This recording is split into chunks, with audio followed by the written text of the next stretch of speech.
A God that watches what human beings are doing and responds. That is a God operating in time.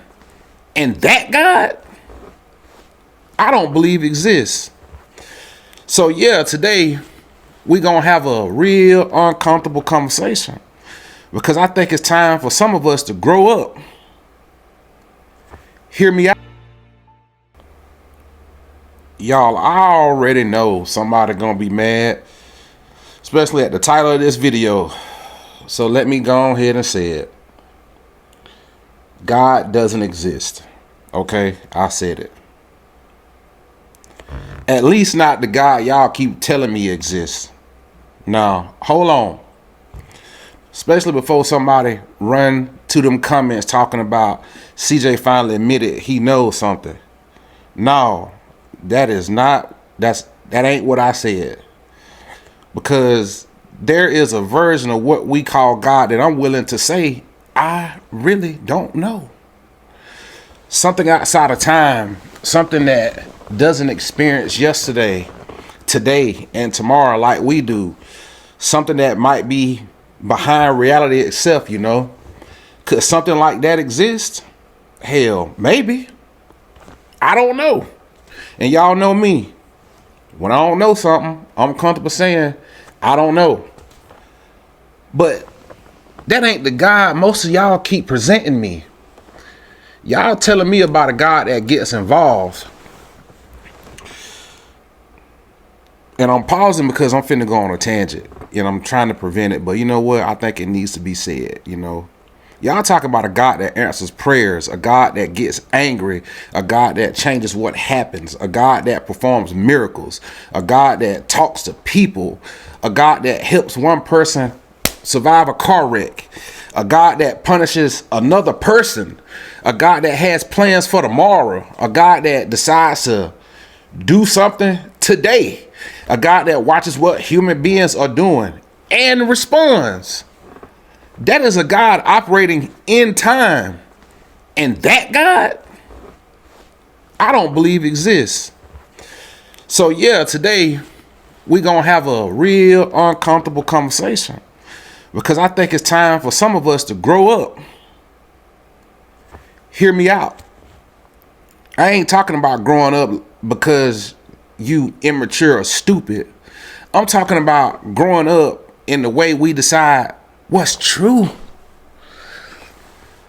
Because when we were children, somebody could tell us almost anything. Santa Claus is watching us. Tooth Fairy comes at night. There's a monster under your bed. Don't go outside because the boogeyman gonna get you. And when you were 5 years old, cool. You trust the adults around you, you know? You don't, I'm gonna back up when I say this. When you're that young, you don't have the tools yet to question everything they tell you. But then something happens when you get older. We start asking, how do you know? How do you know that? Can you show me? What evidence do you have? Did this actually happen? How could we tell if it ain't true? That's parts of growing up, if you ask me. Except for some reason, religion gets a damn exception when it comes to that. And think about this. Sorry about that, y'all. I had to cut it, you know what I'm saying? I had something that came up. I had to stop. So what I was saying was, you know, religion is the only one that gets a pass. You know, think about this. Someone tells you there's an invisible being watching everything you do. Okay? How do you know? Well, I feel his presence. All right? Somebody will tell you that being answers their prayers. Okay? My question, how do you know? Because something I prayed for happened. That's usually the answer I get. And somebody will tell you that that being inspired a ancient book. You know, I ask, how do you know? The answer is the book says it came from God. Somebody tells you that that being has a plan for your life. You know, how do you know? Well, I could just feel it. Bro, when did feelings become a measurement tool for reality? Because we don't do this for anywhere else. If I told y'all there was an invisible man standing beside me right now, and I said, trust me, I can feel him, y'all would rightfully ask me some damn questions. If I told y'all he communicates with me, but only in ways nobody else can verify, y'all would ask me some damn questions. If I told y'all he changed something that happened yesterday, but I couldn't demonstrate that he did it, you wouldn't call that evidence. But change the invisible man's name to God, and suddenly asking questions becomes disrespectful. No, we grown. If you're making a claim about reality, I'm asking you how you know. And this is where someone might say, but CJ, God is outside of time. Okay. Now we're having a different conversation. Because if what you mean by God is some atemporal foundation of reality, something beyond our experience of time altogether, I'm not sitting here telling you I proved that impossible, because I haven't. Hell, I don't even know how we would fully investigate something like that. My answer is simple. I don't know. But you don't get to hide the Christian God inside that definition and then pull him back out whenever you need him. And that is where I think this conversation gets interesting. Because you'll tell me God is outside of time. Then 5 minutes later, tell me God answered my prayer yesterday. Hold on, grasshopper. You just brought him back into events. You tell me God is beyond human understanding. Then tell me exactly what he wants me to do with my life. You'll tell me his ways are mysterious. And then tell me why he allowed something to happen. You'll tell me God doesn't operate like humans. Then describe him getting angry, getting jealous, being pleased, and being disappointed, and making decisions and issuing commands, responding to behavior and taking action. Bro, which God are you talking about? Because every time I ask for evidence of the God that apparently interacts within our world, he suddenly becomes this completely untouchable mystery outside of everything. But when Sunday morning comes, oh, now y'all know exactly what he wants. Come on, man. You can't have it both ways. And this is why I keep talking about evidence. If you tell me God answered your prayer, then there should be some reason to think God did it. Not just that something happened after you prayed. Because think about it. People pray and get what they want. People pray and they don't get what they want. People don't pray and they still get what they want. And people don't pray and terrible things still happen. And people pray and terrible things still happen. Whew, boy, that was a lot. I hope y'all got that. So simply saying I prayed and then something happened doesn't tell us God caused it. That's the part we keep skipping. How did you connect the event to God? And please don't tell me because I know God. Because now we're right back where we started. How do you know? And look, I already know someone gonna tell me that they testimony. You know, I was at rock bottom. I prayed. My life changed. I felt something. My mama was sick. The doctor said she might not make it. We prayed and she survived. And listen, I'm not telling you that experience didn't mean something to you. I'm not telling you nothing happened.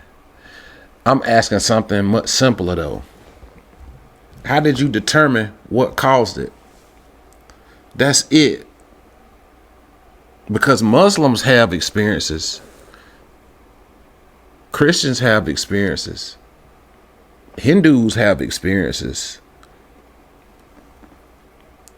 People who don't believe in any God have life-changing experiences. So the fact that an experience feels powerful doesn't automatically tell us which explanation is true. And this is where growing up comes in.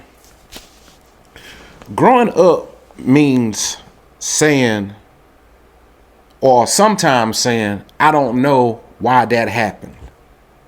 That's okay. We don't have to stuff God into every gap where we don't have an answer. We don't have to say, I survived, so God saved me. Because then I got to ask about the person who didn't survive. What happened to them? God wasn't available?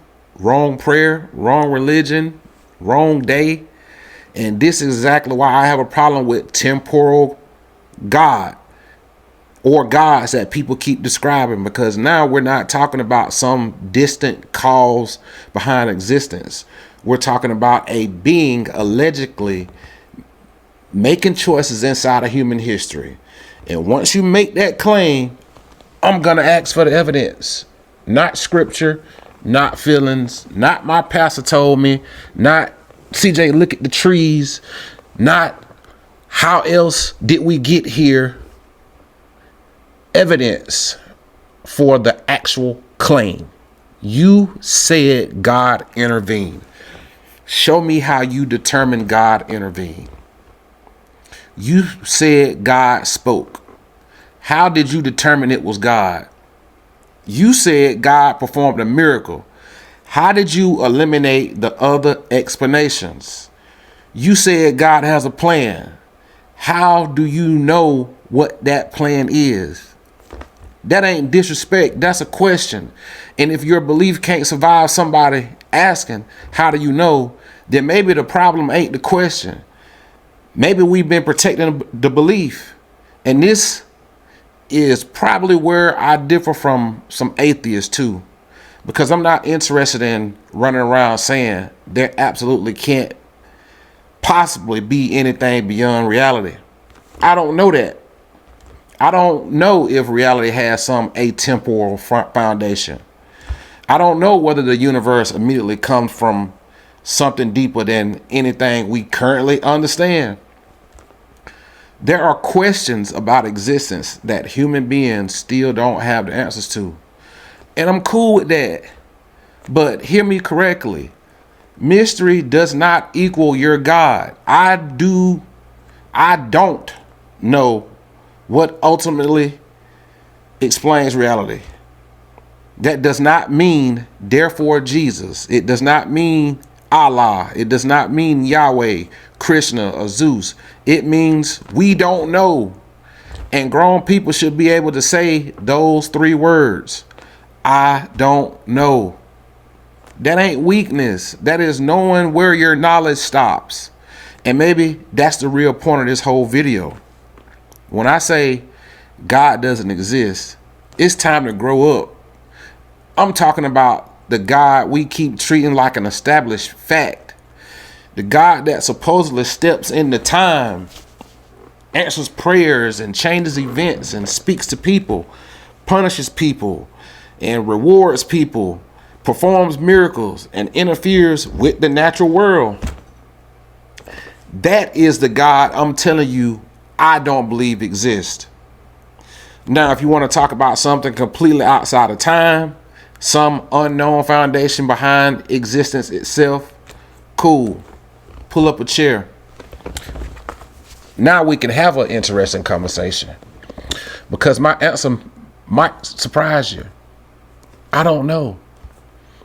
But if you're telling me your God is definitely like active doing things in this world today, then I don't know ain't your position. You made a claim. And once you make that claim, the burden ain't on me to disprove your God. The burden is on you to show me why I should believe you. And until then, I'm not calling faith knowledge. I'm not calling feelings evidence. I'm not calling scripture proof. And I damn sure ain't pretending certainty exists just because the truth makes someone uncomfortable. We grown now. Show me. No fear, no dogma, just clarity. Thanks for watching The Jewish Skeptic. See you guys on the next one. Do you know what I found? The more you know, the less you know.